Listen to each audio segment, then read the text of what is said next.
In this video, I'm going to show you how to make parts of a Google slide uneditable by editing the master of the slide.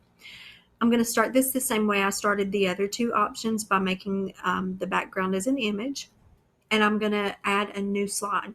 This time I'm just going to right click and go to new slide, and again I'm going to go with that blank slide background layout. So I'm going to do my apply layout and blank.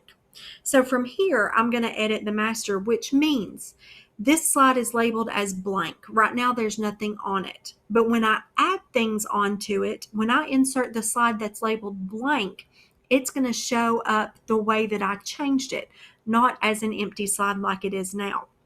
That may not make a lot of sense, but you'll see it once we actually get into the process and I finish the slide. So to start this process, we have to go up to slide, and then down to edit master. And it's going to bring us in this black box where on the left side we can see all of the different layouts that are applied in this theme. It shows down here at the bottom in the orange selection that the blank slide layout is what has been chosen to change.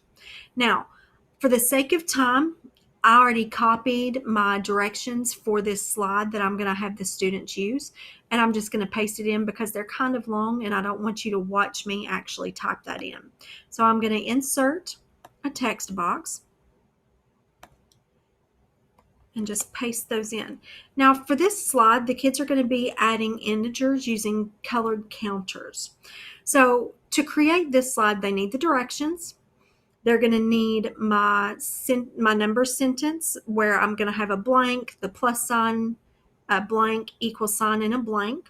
They're going to need boxes that they can type in to enter in their problem.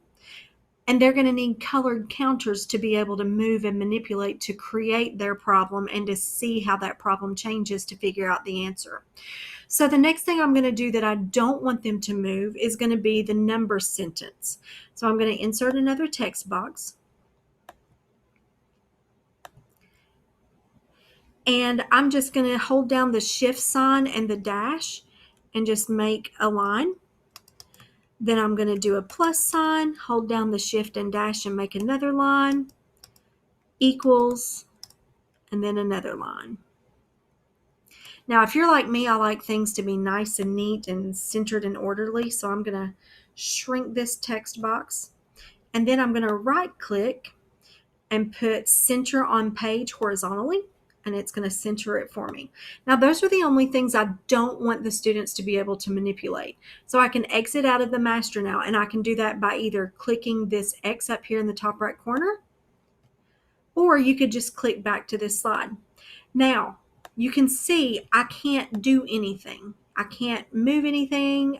It will draw boxes around it, but nothing happens. None of that can be moved now. My students do need a way to enter in their problem, and they need to be able to move the counters. So I'm going to insert another text box. And I said in the instructions that they would have a box to enter the number in. So I need to make sure that I go up here and I change the border weight. Right now there's no border around my text box. So I'm going to put it at 2 so the kids can actually see that text box. And I'm just going to copy by hitting Control C and paste by hitting Control V. So I don't have to create those text boxes over and over and over again. So now I have the text boxes where the kids can actually type in their problem.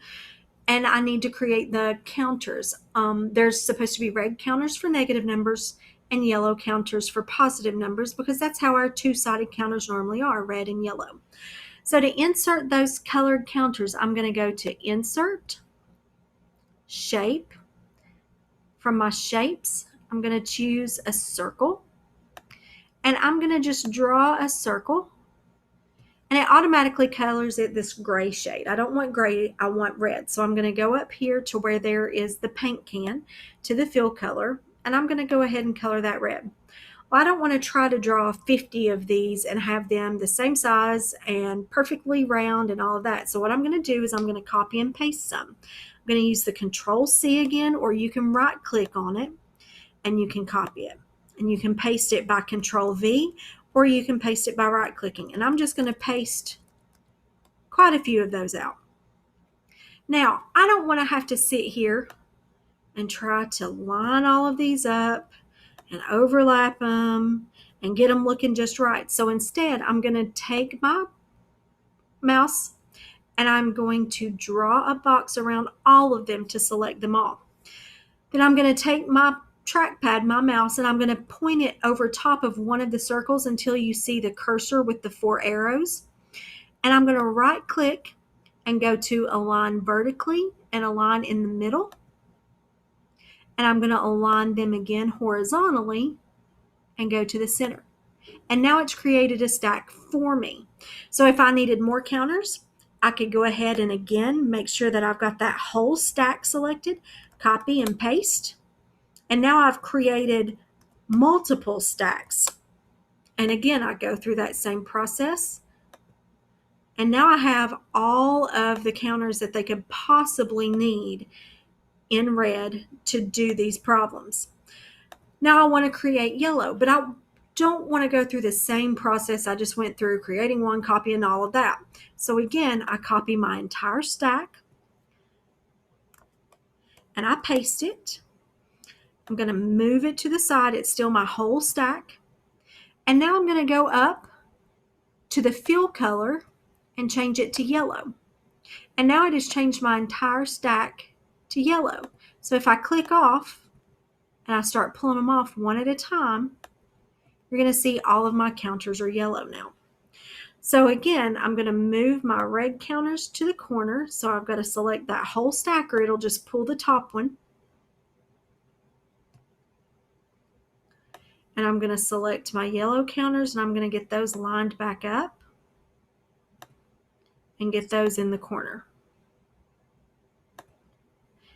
Now, let's say I decided maybe the kids won't remember that red is negative and yellow is positive, and I want to make sure that I label that for them. I can always go back to my slide, edit master, and I can add something in. So I'm going to add in those labels. So I'm going to go to text box and I'm going to do a text box and I'm going to put negative here. And I'm just going to make this text box smaller. I probably will need to raise it up a little bit to get above those counters. I'm going to enter another text box over here for my positive side.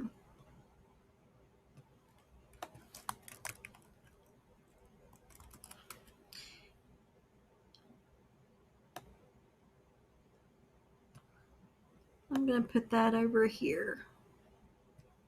So now I've labeled my positive and negative stacks. And if I leave my master, it has them labeled. Now the kids again can't move the negative, they can't move the positive. What they can move are the counters.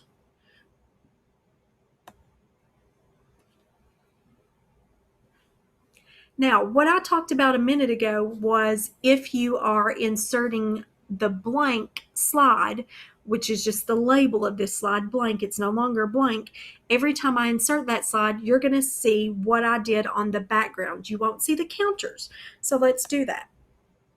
If I go to insert and go down here to blank, now you see I've inserted a blank slide. It's called blank, but it has my information on there. So that makes it kind of easy to insert a slide of the same kind over and over and over again.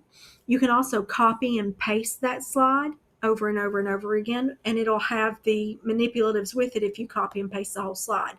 So to do that, you click on the slide and you can either right click and copy, or you could do Control C and copy, and then you can either Control V or right click and paste, and it will go ahead and give you the entire slide over and over. If you wanted a presentation where, let's say, multiple kids worked within the same presentation and they were each assigned their own slide. But that is how you are going to make parts uneditable by editing the master. And it's also shown you how you can create manipulatives and sort those and line those up and change the colors in hopefully a more easy way than what you had done before.